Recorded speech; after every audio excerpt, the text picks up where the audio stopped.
बहुत बहुत शुक्रिया शर्मा जी। ਇੱਥੇ ਇਸ ਮਹਿਫਲ 'ਚ ਬੈਠੇ ਬਾਕੀ ਸਰਕਾਰ ਸ਼ਾਇਰਾਂ ਤੋਂ ਅਸੀਂ ਮਾਫੀ ਮੰਗਦੇ ਹਾਂ, ਕਿਉਂਕਿ ਗੋਸ਼ਟੀ ਜਿਹੜੀ ਹੈ ਉਹ ਕਿਤਾਬ ਦੀ ਹੈ ਵੈਨ ਜਸਵੀਰ ਕੌਰ ਸਿੰਘ ਮੋਗੇ ਇਲਾਕੇ 'ਚੋਂ ਆਏ ਨੇ। ਧਰਮ ਔਲੇ ਦਾ ਬੂਟਾ ਇਹਨਾਂ ਦਾ ਲੇਟੈਸਟ ਕਹਾਣੀ ਸੁਣ ਰਿਹਾ।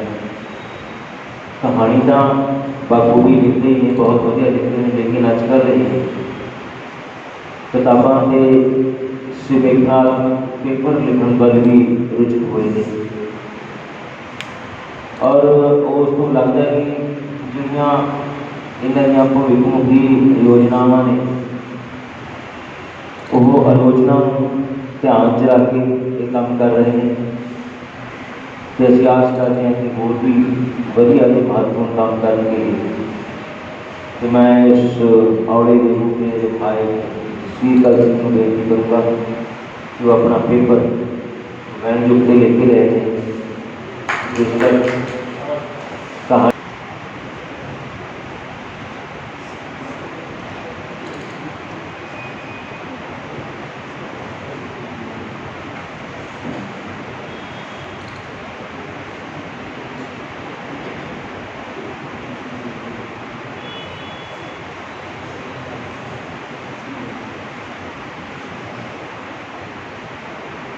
बहुत बहुत सत्कारां दे हकदार इधर भी बैठे इधर भी बैठे सारे ही बहुत मेरे प्यारे सत्कारे सज्जन हैं। मेरा पहला ही ये मौका बड़े वीर जी भुल्लर सिंह झगेड़ा जी ने हुक्म लाया सी, तो मैं आपसे रूबरू हाँ।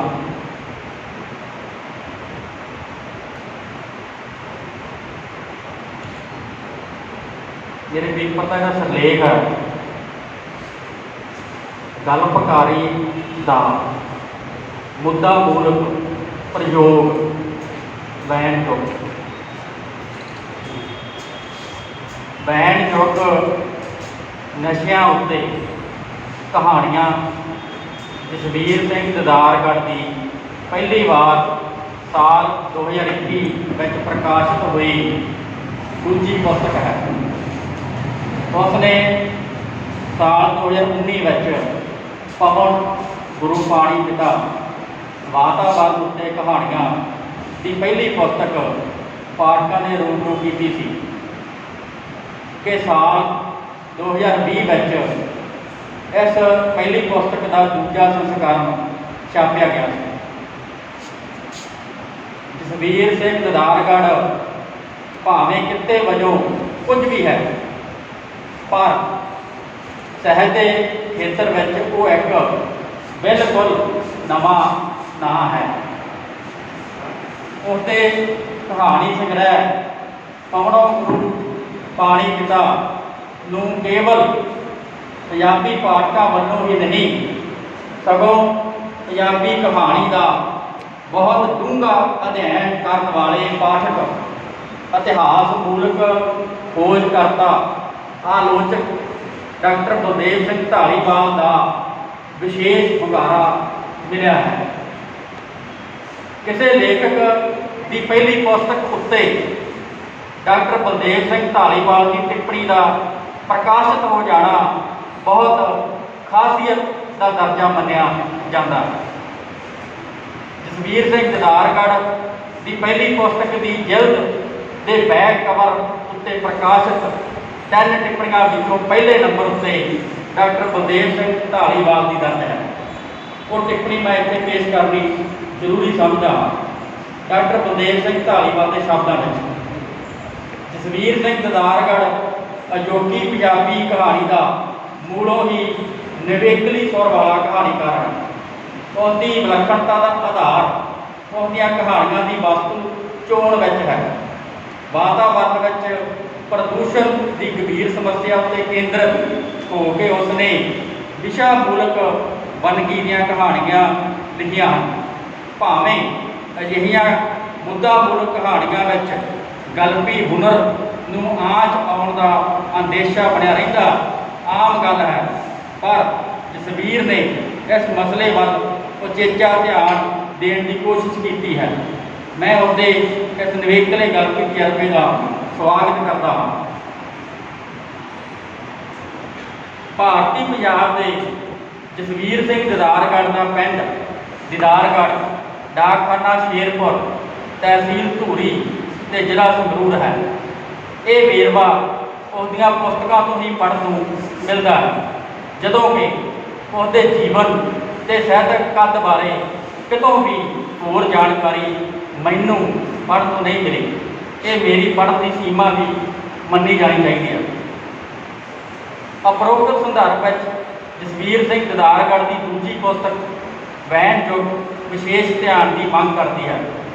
ਹਥਲੇ ਅਧਿਐਨ ਰਾਹੀਂ ਜਸਵੀਰ ਸਿੰਘ ਦਿਦਾਰਗੜ੍ਹ ਦੀਆਂ ਇੱਕ ਮੁੱਦਾ ਮੂਲਕ ਨਸ਼ਿਆਂ ਉੱਤੇ ਕਹਾਣੀਆਂ, ਜੋ ਗਿਣਤੀ ਵਿੱਚ 10 ਹਨ, ਤੇ ਗਲਪ ਮੈਪ ਨੂੰ ਡੀਕੋਡ ਕਰਨ ਦਾ ਯਤਨ ਕੀਤਾ ਜਾਵੇਗਾ।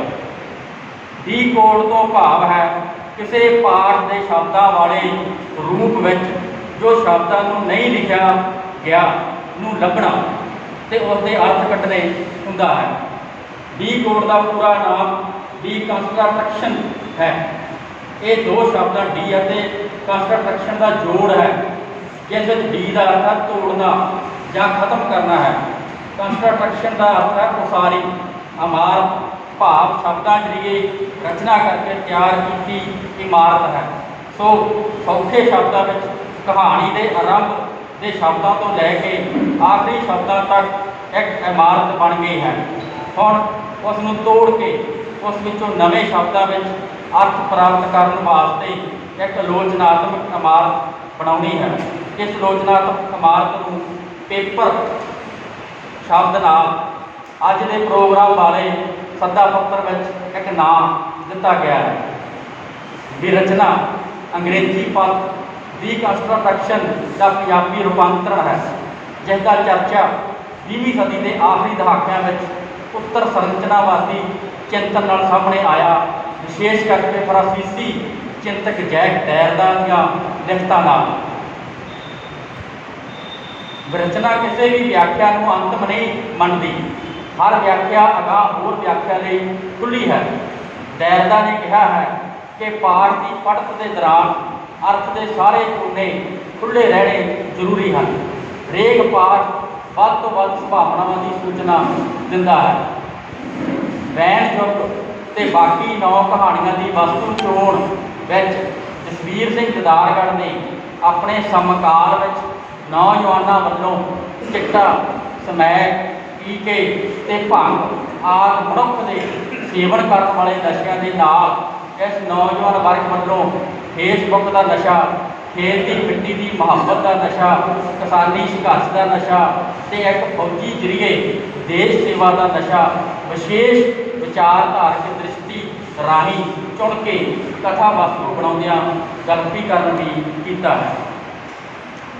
ਜਸਵੀਰ ਸਿੰਘ ਦਿਦਾਰਗੜ੍ਹ ਨੇ ਨਸ਼ਿਆਂ ਦੀ ਗੰਭੀਰ ਸਮੱਸਿਆ ਉੱਤੇ ਕੇਂਦਰਿਤ ਹੋ ਕੇ ਇੱਕ ਮੁੱਦਾ ਮੂਲ ਵਿਸ਼ਾ ਵੰਨਗੀ ਦੀਆਂ ਕਹਾਣੀਆਂ ਵਹਿਣ ਯੁੱਗ ਕਹਾਣੀ ਸੰਗ੍ਰਹਿ ਰਾਹੀਂ ਪੇਸ਼ ਕੀਤੀਆਂ ਹਨ।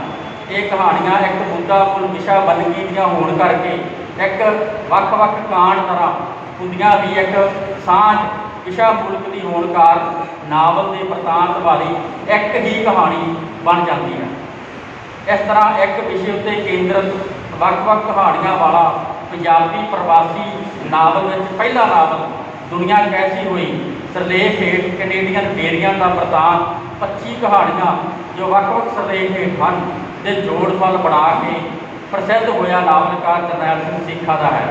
ਇਸ ਤਰ੍ਹਾਂ ਦੀ ਵਿਲੱਖਣਤਾ ਵਾਲਾ ਨਾਵਲ ਅੰਬਰ ਪਰੀਆਂ ਪਿਛਲੇ ਸਾਲਾਂ ਵਿੱਚ ਬਲਜਿੰਦਰ ਦਸਰਾਈ ਨੇ ਪੰਜਾਬੀ ਪਾਠਕਾਂ ਨੂੰ ਦਿੱਤਾ ਹੈ। ਇਹਨਾਂ ਨਾਵਲਾਂ ਤੇ ਕਹਾਣੀ ਸੰਗ੍ਰਹਿ ਵਹਿਣ ਯੁੱਗ ਵਿੱਚ ਇੱਕੋ ਇੱਕ ਵੱਡਾ ਅੰਤਰ ਪਾਤਰਾਂ ਕਰਕੇ ਹੈ।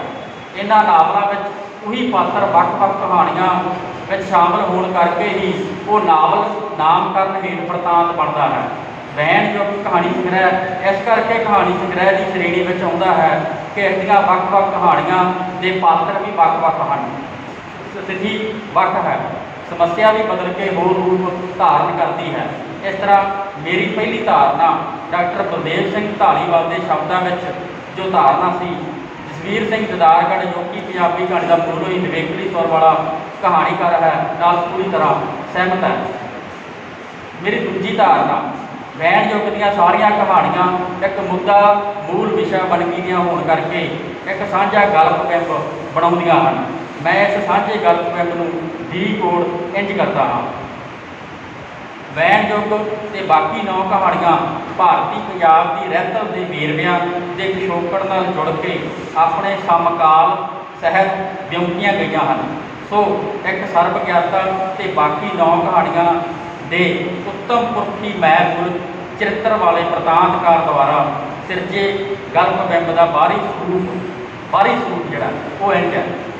10 ਕਹਾਣੀਆਂ ਦਾ ਕ੍ਰਮ ਅਨੁਸਾਰ ਪਹਿਲੀ ਕਹਾਣੀ ਅਚਿੰਤੇ ਬਾਜ ਪਏ, ਰਾਤ ਦਾ ਸਮਾਂ ਹੈ, ਮੈਂ ਮੁਲਕ ਚਰਿੱਤਰ ਭੈਣ ਨੂੰ ਨੀਂਦ ਦੀ ਥਾਂ ਦਿਮਾਗ ਅੰਦਰ ਭਰਾ ਮਿਲ ਰਿਹਾ ਹੈ, ਭਰਾ ਆਪਣਾ ਬਰਥਡੇ ਮਨਾਉਣ ਦੀ ਗੱਲ ਕਰ ਰਿਹਾ ਹੈ।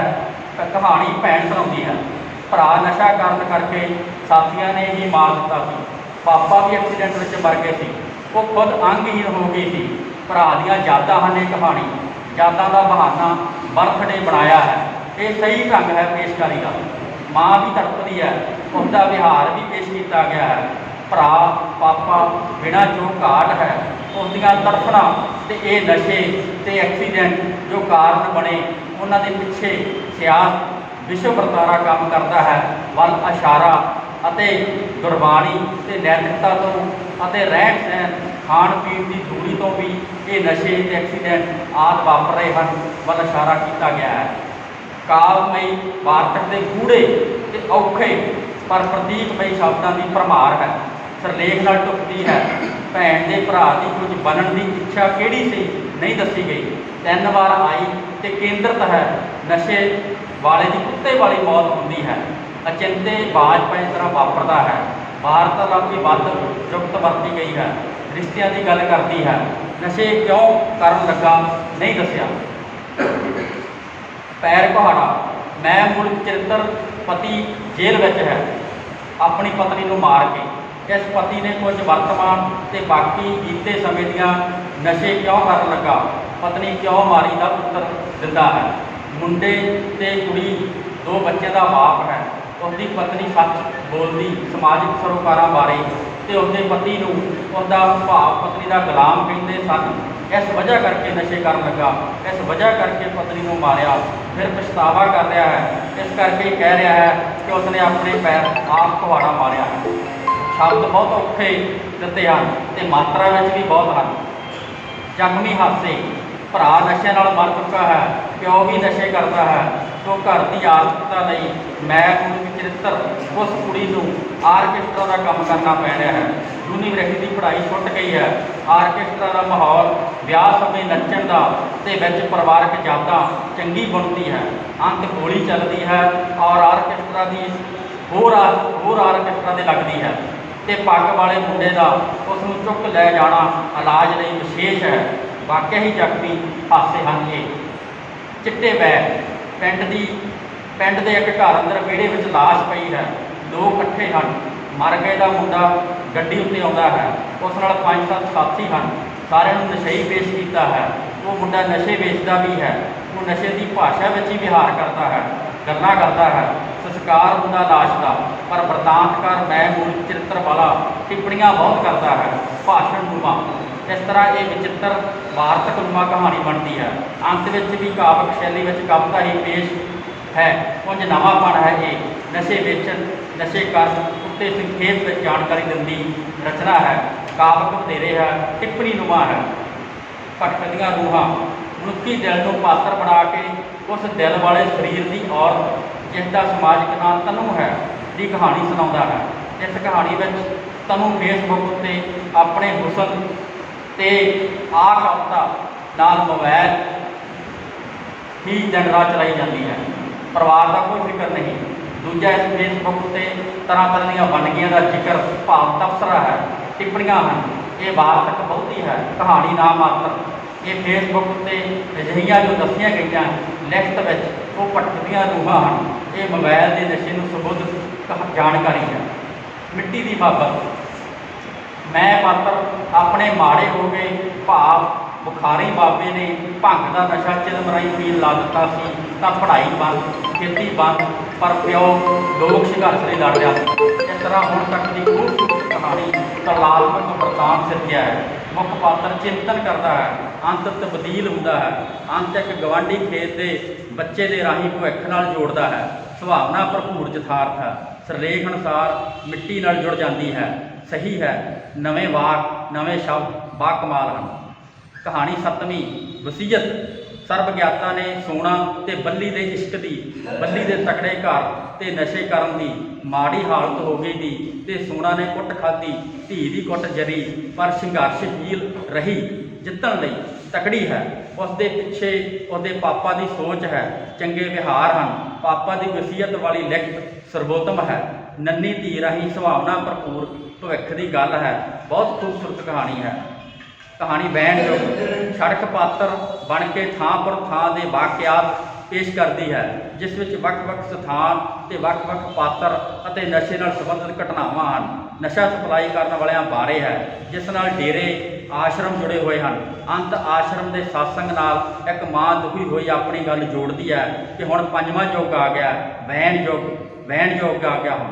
ਇਸ ਤਰ੍ਹਾਂ ਇਹ ਟੁਕੜਿਆਂ ਦੇ ਜੋੜ ਦੀ ਘਾੜਤਨੁਮਾ ਕਹਾਣੀ ਹੈ। ਪਾਤਰ ਨਹੀਂ ਉੱਭਰਦੇ, ਚਰਿੱਤਰ ਨਹੀਂ ਬਣਦਾ। ਕਬੂ ਨਾ ਛਾਡੇ ਖੇਤ।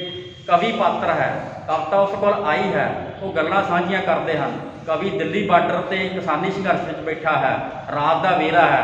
ਫਿਰ ਕਵੀ ਦੀਆਂ ਯਾਦਾਂ ਹਨ। ਕਵੀ ਦੀ ਨਾਲ ਪੇਂਟਰ ਵੀ ਹੈ, ਵਿਚਾਰ ਦਾ ਮੰਥਨ ਹੈ। ਸਰਬੱਤ ਦੇ ਭਲੇ ਦੀ ਵਿਚਾਰਧਾਰਾ ਹੈ। ਪੂਰੇ ਸੰਸਾਰ ਲਈ ਰੋਟੀ ਮਿਲੇ ਸੋਚ ਹੈ। ਇਤਿਹਾਸ ਨਾਲ ਲਬਰੇਜ, ਸਮਕਾਲ ਨਾਲ ਦ੍ਰਿੜ ਨਿਸ਼ਚੇ ਵਾਲੀ ਟੱਕਰ। ਦੋ ਧਿਰਾਂ, ਕਾਰਪੋਰੇਟੀ ਤੇ ਕਿਸਾਨ। ਸਿਰਲੇਖ ਚੰਗਾ ਹੈ, ਵਿਚਾਰਧਾਰਕ ਕਿ ਦ੍ਰਿੜ ਨਿਸ਼ਚੈ ਹੈ। ਕਲਪਨਾ, ਪ੍ਰਤੀਕਾਤਮਕ ਸ਼ੋਹਾਂ ਬਾ ਕਮਾਲ ਹਨ। ਕਵਿਤਾ ਪੇਂਟਿੰਗ ਦਾ ਬਾ ਕਮਾਲ ਜੋੜ ਹੈ। ਹਾਂ, ਵਾਚਕ ਪਾਤਰ ਹੈ। ਆਖਰੀ ਕਹਾਣੀ ਅਕਲ ਤੇ ਰਫਤ। ਮੈਂ ਪਾਤਰ ਫੌਜੀ ਬਾਰਡਰ ਉੱਤੇ ਦੁਸ਼ਮਣ ਨਾਲ ਲੜ ਰਿਹਾ ਹੈ। ਇੱਕ ਫੌਜੀ ਦੇ ਜੀਵਨ ਦੇ ਚੰਗੇ ਪੱਖਾਂ ਦੀ ਕਹਾਣੀ ਹੈ। ਉਹ ਮਰ ਰਿਹਾ ਹੈ, ਪਰਿਵਾਰ ਯਾਦ ਆਉਂਦਾ ਹੈ। ਪਤਨੀ ਦਾ ਖੱਤ ਬਾ ਕਮਾਲ ਹੈ। ਅੰਤ ਉੱਤੇ ਮਰ ਰਿਹਾ ਬੋਲ ਕਮਾਲ ਦੇ ਦ੍ਰਿਸ਼ ਨਿਸ਼ਚੇ ਵਾਲੇ ਹਨ। ਵਾਕ ਨਵੇਂਪਣ ਵਾਲੇ ਹਨ, ਸ਼ਬਦ ਨਵੇਂ ਹਨ।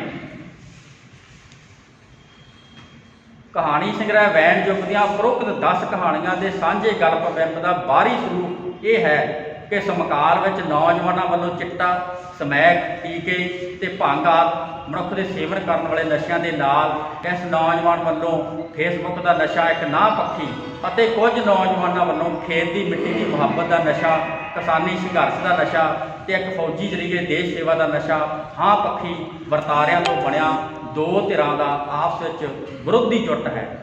ਕੀ ਕਹਾਣੀ ਸੰਗ੍ਰਹਿ ਵਹਿਣ ਯੁੱਗ ਮਹਿਜ ਇੱਕ ਸਮਕਾਲ ਦੇ ਵਹਿਣ ਯੁੱਗ ਦੇ ਨਾਂਹ ਪੱਖੀ ਅਤੇ ਹਾਂ ਪੱਖੀ ਵਰਤਾਰਿਆਂ ਤੋਂ ਬਣਿਆ ਦੋ ਧਿਰਾਂ ਦਾ ਆਪਸ ਵਿੱਚ ਵਿਰੋਧੀ ਜੁੱਟ ਦਾ ਵਰਤਾਂਤ ਪੇਸ਼ ਕਰਦਾ ਹੈ, ਜਿਸ ਤਰ੍ਹਾਂ ਕਿ ਇਸਦੇ ਗਲਪ ਬਿੰਬ ਦੇ ਬਾਹਰੀ ਸਰੂਪ ਤੋਂ ਵਿਖਾਈ ਦਿੰਦਾ ਹੈ? ਨਹੀਂ, ਅਜਿਹਾ ਨਹੀਂ ਹੈ। ਫਿਰ ਹੋਰ ਕੀ ਹੈ? ਉਹ ਇਹ ਹੈ ਕਿ ਵਹਿਣ ਯੁੱਗ ਅੰਦਰ ਨੌਜਵਾਨਾਂ ਨੂੰ ਲੱਗੇ ਨਸ਼ੇ ਅਜਿਹੇ ਚਿੰਨ੍ਹ ਹਨ ਜਿਹੜੇ ਪ੍ਰਤੀਕ ਰੂਪ ਵਿੱਚ ਅੱਗੋਂ ਕਿਸੇ ਹੋਰ ਵਸਤੂ ਯਥਾਰਥ ਦਾ ਬੋਧ ਕਰਾਉਂਦੇ ਹਨ। ਨੌਜਵਾਨਾਂ ਦੇ ਬਰਥਡੇ, ਸੋਹਣੇ ਨੈਣ ਨਕਸ਼ ਤੇ ਮਾਪੇ ਆਦਿ ਲਹੂ ਦੇ ਰਿਸ਼ਤਿਆਂ ਦੇ ਨਾਲ ਕਾਲਜਾਂ, ਯੂਨੀਵਰਸਿਟੀਆਂ ਦੀ ਪੜ੍ਹਾਈ ਅਤੇ ਖੇਤ ਦੀ ਮਿੱਟੀ ਦੀ ਮੁਹੱਬਤ, ਅੰਨ ਬਚਾਉਣ ਲਈ ਲੋਕ ਧਾਰਾ ਵਾਲਾ ਕਿਸਾਨ ਸੰਘਰਸ਼ ਤੇ ਫੌਜੀ ਰਾਹੀਂ ਦੇਸ਼ ਸੇਵਾ ਅਜਿਹੇ ਅਨੇਕਾਂ ਕਾਲਪਨਿਕ ਵੇਰਵੇ ਕਹਾਣੀਆਂ ਵਿੱਚੋਂ ਮਿਲਦੇ ਹਨ ਜਿਹੜੇ ਵਸਤੂ ਸਥਿਤੀ ਦੇ ਵਿਭਿੰਨ ਪਸਾਰਾਂ ਦੀ ਸਮਝ ਪ੍ਰਦਾਨ ਕਰਦੇ ਹਨ। ਕਹਾਣੀਆਂ ਦੀ ਬੁਣਤੀ ਵਿੱਚ ਪਏ ਇਹਨਾਂ ਵੇਰਵਿਆਂ ਦੀ ਦਲੀਲ ਭਰਪੂਰ ਪਛਾਣ ਉਪਰੰਤ ਹੀ ਕਹਾਣੀ ਦੀ ਰਚਨਾ ਕਰਨ ਪਿੱਛੇ ਛੁਪੀ ਹੋਈ ਸਿਆਣਪ ਤੱਕ ਪਹੁੰਚਿਆ ਜਾ ਸਕਦਾ ਹੈ। ਇਸ ਕਹਾਣੀ ਸੰਗ੍ਰਹਿ ਵਹਿਣ ਯੁੱਗ ਦਾ ਕੇਂਦਰੀ ਮੋਟਿਵ ਨੌਜਵਾਨਾਂ ਨੂੰ ਨਸ਼ੇ ਲੱਗਣ ਕਾਰਨ ਪੰਜਾਬ ਦੀ ਜਵਾਨੀ ਵੱਲੋਂ ਮਾੜਾ ਰਾਹ ਪਸੰਦ ਕਰਨ ਦਾ ਹੈ। ਕਹਾਣੀ ਅਚਿੰਤੇ ਬਾਜਪਾਈ ਦਾ ਨੌਜਵਾਨ ਆਪਣੀ ਭੈਣ ਦੇ ਸੁਪਨੇ ਵਿੱਚ ਬੋਲ ਰਿਹਾ ਹੈ, ਦੀਦੀ ਮੇਰੇ 16ਵੇਂ ਬਰਥਡੇ ਦੀ ਕੋਈ ਖੁਸ਼ੀ ਕਿਉਂ ਨਹੀਂ? ਮੰਮੀ ਤੇ ਤੇਰੇ ਤੋਂ ਰੱਖੀ ਚੋਰੀ ਮੇਰੀ ਜ਼ਿੰਦਗੀ ਨੂੰ ਖਾ ਗਈ। ਮੈਨੂੰ ਤਾਂ ਜਿੰਦ ਹੀ ਪਿਆਰੀ ਸੀ, ਜਿਉਣਾ ਵਧੀਆ ਲੱਗਦਾ ਸੀ, ਮਰਨ ਤੋਂ ਕਿੰਨਾ ਡਰਦਾ ਸੀ। ਇੱਛਾ ਤਾਂ ਕੋਈ ਚੰਗਾ ਕੰਮ ਕਰਕੇ ਮਰਨ ਦੀ ਸੀ, ਪਰ ਮਰਿਆ ਆਵਾਰਾ ਕੁੱਤੇ ਤੋਂ ਵੀ ਭੈੜਾ। ਨਸ਼ੇ ਵਿੱਚੋਂ ਜ਼ਿੰਦਗੀ ਦੇ ਨਕਸ਼ ਤੇ ਪਛਾਣ ਲੱਭਣ ਤੁਰਿਆ ਸੀ, ਜ਼ਿੰਦਗੀ ਹੀ ਗਵਾ ਲਈ, ਨਾਲ ਘਰ ਅਤੇ ਤੁਸੀਂ ਵੀ। ਪੰਨਾ ਨੰਬਰ 11। ਕਹਾਣੀ ਜ਼ਖਮੀ ਹਾਸੇ ਦੀ ਮੈਂ ਮੁਲਕ ਬਰਤਾਂਤਕਾਰ ਆਰਕੈਸਟਰਾ ਵਿੱਚ ਕੰਮ ਕਰਦੀ ਹੈ। ਉਹ ਆਪਣੇ ਤੇ ਆਪਣੇ ਸਾਥੀਆਂ ਬਾਰੇ ਦੱਸਦੀ ਹੈ। ਸ਼ਰੂਤੀ ਪਾਰਲ ਵਾਲੀ ਦਾ ਸਾਲ ਕੁ ਪਹਿਲੇ ਨਸ਼ੇ ਦੇ ਨਾਗ ਨੇ ਸੁਹਾਗ ਲੁੱਟ ਲਿਆ। ਜੇ ਮਿਸ ਰੀਨਾ ਤੇ ਮਿਸ ਕੋਕਾ ਦਾ ਖਿਆਲ ਆਇਆ। ਯੂਨੀਵਰਸਿਟੀ ਸਟੂਡੈਂਟ ਨੇ, ਨਸ਼ਿਆਂ ਖਾਤਰ ਘਰੋਂ ਵੀ ਪੈਸੇ ਉਡਾਉਂਦੀਆਂ ਨੇ ਤੇ ਗਰੁੱਪ ਵਿੱਚ ਵੀ ਨੱਚਦੀਆਂ ਨੇ। ਨਸ਼ਿਆਂ ਸਰੀਰਾਂ ਉੱਤੇ ਮੌਤ ਦੇ ਲੱਛਣ ਉੱਭਰਨ ਲੱਗੇ ਨੇ। ਲਾਲ ਜਾਕਟ ਵਾਲੇ ਮੁੰਡੇ ਵੱਲ ਨਿਗਾਹ ਕੀ ਗਈ, ਦਿਲ ਕੀਤਾ ਭੱਜ ਕੇ ਗਲ ਲਾ ਕੇ ਧਾਹਾਂ ਮਾਰਾਂ, ਸੋਹਣੇ ਵੀਰ ਵੇ ਤੂੰ ਇੱਥੇ ਕਿੱਥੇ। ਪਰ ਵੀਰ ਨੂੰ ਤਾਂ ਮੈਂ ਖੁਦ ਚਿਖਾ ਵਿੱਚ, ਰੱਬ ਖੈਰ ਕਰੇ। ਪੰਨਾ ਨੰਬਰ 44 48 49। ਕਹਾਣੀ ਚਿੱਟੇ ਵੈਨ ਵਿੱਚ ਨਸ਼ਾ ਵੇਚਣ ਵਾਲਾ ਨੌਜਵਾਨ ਗੈਰੀ ਹੈ। ਉਸਦੇ ਪਿਓ ਦੀ ਮੌਤ ਹੋਈ ਹੈ। ਗੈਰੀ ਖੁਦ ਵੀ ਨਸ਼ੇ ਵਿੱਚ ਹੈ। ਇਸ ਕਹਾਣੀ ਦਾ ਵਰਤਾਂਤਕਾਰ ਕਹਾਣੀ ਦੇ ਅੰਤ ਵਿੱਚ ਇੱਕ ਕਵਿਤਾ ਆਪਣੇ ਅੰਦਰੋਂ ਖੌਰੂ ਪਾਰੀ ਦੇ ਬੋਲ ਸੁਣਾਉਂਦਾ ਹੈ। ਰੋਂਦਾ ਪੰਜਾਬ ਹਾਂ ਮੈਂ, ਪੀਂਦਾ ਸ਼ਰਾਬ ਹਾਂ ਮੈਂ, ਚਿੱਟੇ ਦੇ ਚੂਸਿਆ ਜੋ ਸੁੱਕਾ ਗੁਲਾਬ ਹਾਂ ਮੈਂ, ਟੁੱਟੀ ਰਬਾਬ ਹਾਂ ਮੈਂ।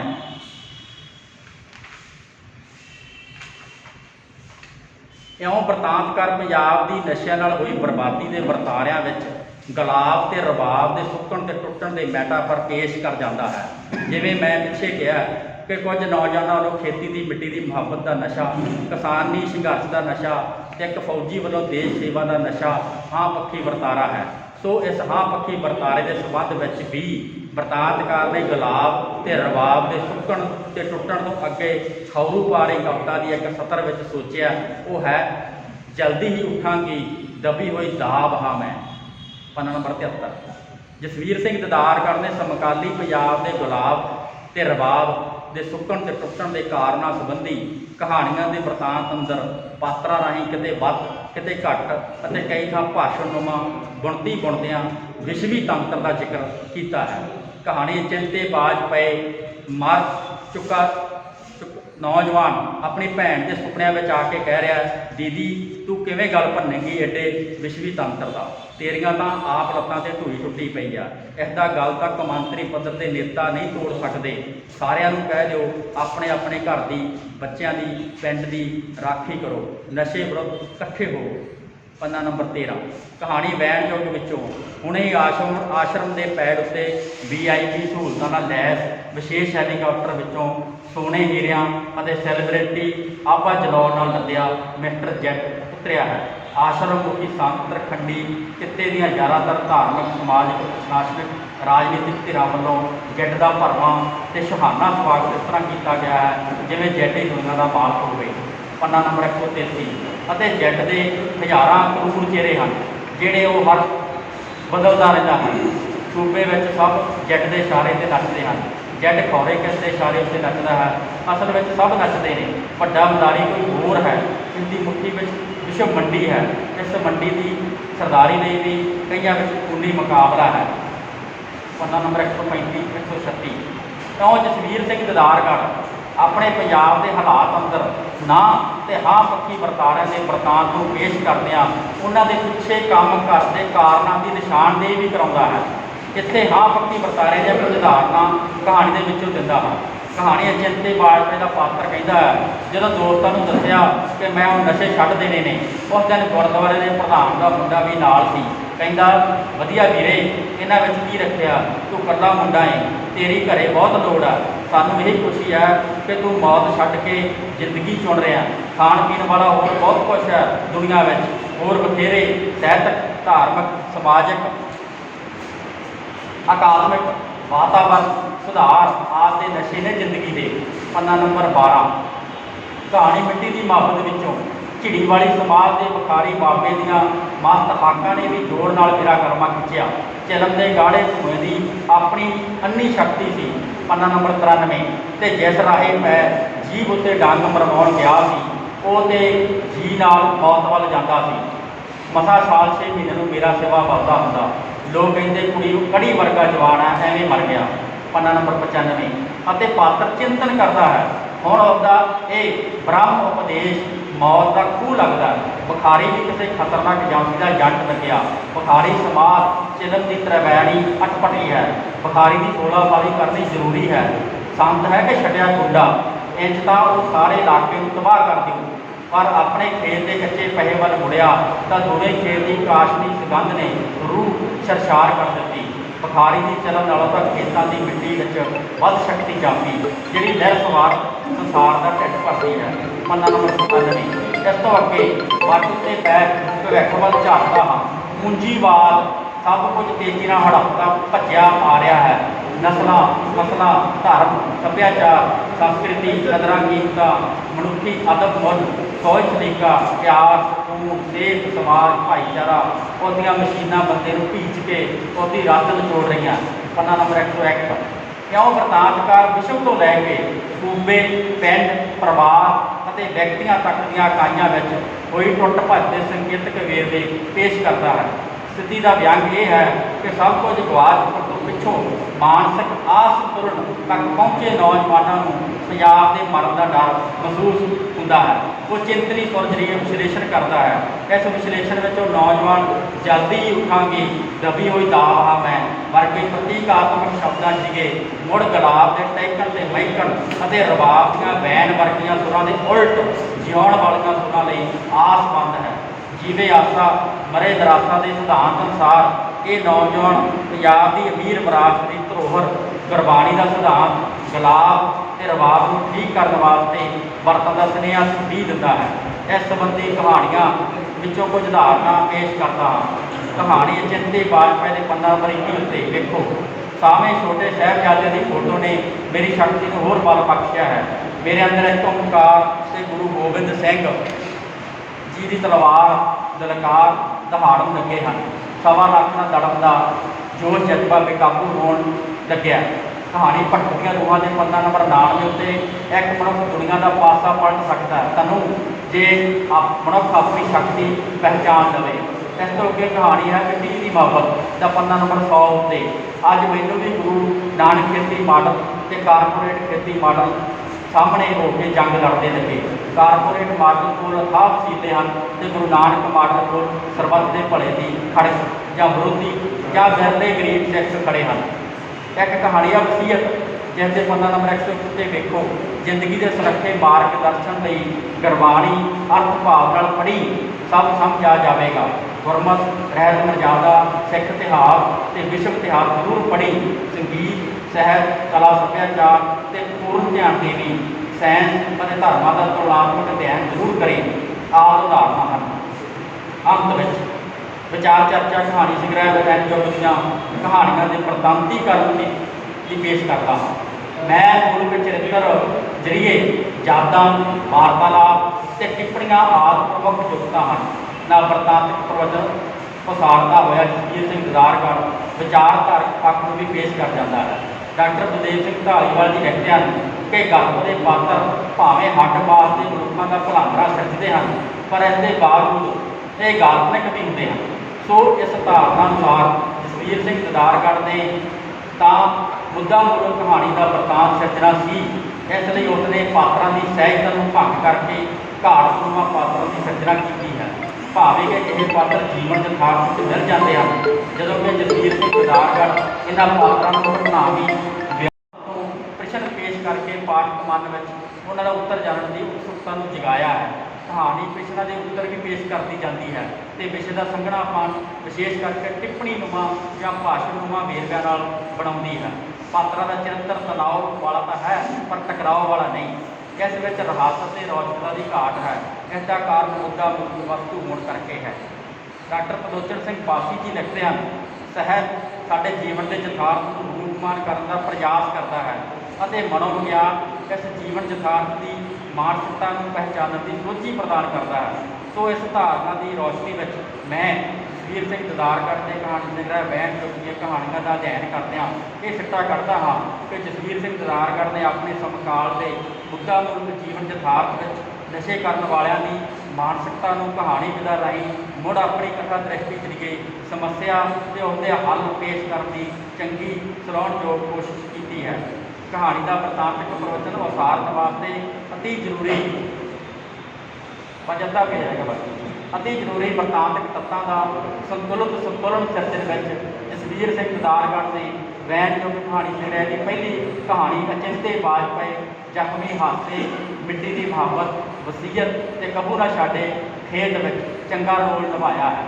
ਇਹਨਾਂ ਕਹਾਣੀਆਂ ਵਿੱਚੋਂ ਵੀ ਅੱਗੇ ਮਿੱਟੀ ਦੀ ਮੁਹੱਬਤ ਵਸੀਅਤ ਤੇ ਕਬੂ ਨਾ ਛਾਡੇ ਖੇਤ ਬਹੁਤ ਉੱਤਮ ਕਹਾਣੀ ਦੇ ਦਰਜੇ ਵਿੱਚ ਰੱਖੀਆਂ ਜਾ ਸਕਦੀਆਂ ਹਨ। ਇਹਨਾਂ ਵਿੱਚ ਨਵੇਂ ਸ਼ਬਦ ਨਵੇਂ ਬਾਖਮਾਲ ਹਨ। ਹਾਂ, ਔਖੇ ਸ਼ਬਦਾਂ ਦੀ ਭਰਮਾਰ ਵੀ ਹੈ। ਬਿਲਕੁਲ ਅੰਤ ਵਿੱਚ ਡਾਕਟਰ ਬਲਦੇਵ ਸਿੰਘ ਢਾਲੀਵਾਲ ਦੇ ਸ਼ਬਦਾਂ ਵਿੱਚ ਸਾਲ 2015 ਤੋਂ ਬਾਅਦ ਦੀ ਪੰਜਾਬੀ ਕਹਾਣੀ ਪੰਜਵੇਂ ਪੜਾਅ ਦੀ ਆਹਟ ਸੁਣਾ ਰਹੀ ਹੈ। ਇਸ ਪੰਜਵੇਂ ਪੜਾਅ ਦੀ ਪੰਜਾਬੀ ਕਹਾਣੀ ਨੇ ਆਪਣੀ ਸਾਈਬਰ ਯੁੱਗ ਚੇਤਨਾ ਅਨੁਕੂਲ ਫੈਂਟਸੀ ਨੁਮਾ ਨਿਵੇਕਲੀਆਂ ਕਥਾ ਚੁਕਤਾਂ ਦੇ ਇਸਤੇਮਾਲ ਦੇ ਉਪਰਾਲੇ ਸ਼ੁਰੂ ਕਰ ਦਿੱਤੇ ਹਨ। ਹਰੇਕ ਖੇਤਰ ਵਿੱਚ ਨਿਊ ਨਾਰਮਲ ਦਾ ਤਰਕ ਸਾਹਮਣੇ ਆ ਰਿਹਾ ਹੈ। ਅਜਿਹਾ ਨਵਾਂ ਅਨੁਭਵ ਅਤੇ ਉਸਦਾ ਨਿਵੇਕਲਾ ਪ੍ਰਗਟਾਅ ਹੀ ਪੰਜਵੇਂ ਪੜਾਅ ਦੀ ਪੰਜਾਬੀ ਕਹਾਣੀ ਦੀਆਂ ਬੁਨਿਆਦਾਂ ਭਰ ਰਿਹਾ ਹੈ। ਜਸਵੀਰ ਸਿੰਘ ਦਦਾਰਗੜ੍ਹ ਦੇ ਕਹਾਣੀ ਸੰਗ੍ਰਹਿ ਪਵਨ ਗੁਰੂ ਪਾਣੀ ਪਿਤਾ ਤੇ ਵੈਨ ਯੁੱਗ ਦੀਆਂ ਕਹਾਣੀਆਂ ਸਾਈਬਰ ਯੁੱਗ ਚੇਤਨਾ ਦਾ ਨਿਊ ਨਾਰਮਲ ਪੁਰਾਣੀਆਂ ਕਥਾ ਚੁਕਤਾਂ ਨੂੰ ਪੂਰੀ ਪੇਸ਼ ਕਰਦੀਆਂ ਹਨ। ਇਹ ਇੱਕ ਮੁੱਦਾ ਕੇਂਦਰਿਤ ਹੋਣ ਕਰਕੇ ਪਾਠਕ ਮਨ ਉੱਤੇ ਜੋ ਪਹਿਲਾਂ ਹੀ ਬੋਝਲ ਹੈ ਸਮਕਾਲ ਦੇ ਵਰਤਾਰਿਆਂ ਕਰਕੇ ਨੂੰ ਹੋਰ ਬੋਝਲ ਵੀ ਕਰਦੀਆਂ ਹਨ। ਚੇਤਨ ਤੇ ਚਿੰਤਨ ਕਰਨ ਦੇ ਰਾਹ ਵੀ ਤੁਰਨ ਵਾਸਤੇ ਪ੍ਰੇਰਿਤ ਕਰਦੀਆਂ ਹਨ। ਰੋਮਾਂਸਵਾਦੀ ਰੌਚਕਤਾ ਦੀ ਘਾਟ ਕਾਰਨ ਆਮ ਪਾਠਕ ਤੋਂ ਦੂਰੀ ਬਣਾ ਸਕਦੀਆਂ ਹਨ, ਪਰ ਗੰਭੀਰ ਸੰਵਾਦ ਰਚਾਉਣ ਵਾਲੇ ਪਾਠਕਾਂ ਲਈ ਵਿਸ਼ੇਸ਼ ਵੀ ਹੋ ਸਕਦੀਆਂ ਹਨ। ਇਸ ਕਰਕੇ ਹੀ ਮੈਂ ਆਪਣੇ ਉਪਰੋਕਤ ਅਧਿਐਨ ਦਾ ਸਿਰਲੇਖ ਗਲਪਕਾਰੀ ਦਾ ਮੁੱਦਾ ਪ੍ਰਯੋਗ ਨਿਸ਼ਚਿਤ ਕੀਤਾ ਹੈ। ਸਮੁੱਚੇ ਰੂਪ ਵਿੱਚ ਜਸਵੀਰ ਸਿੰਘ ਦਦਾਰਗੜ੍ਹ ਦਾ ਕਹਾਣੀ ਸੰਗ੍ਰਹਿ ਵੈਨ ਯੁੱਗ ਪੰਜਾਬੀ ਕਹਾਣੀ ਇਤਿਹਾਸ ਉਲੇਖਯੋਗ ਸਥਾਨ ਰੱਖਦਾ ਹੈ। ਧੰਨਵਾਦ।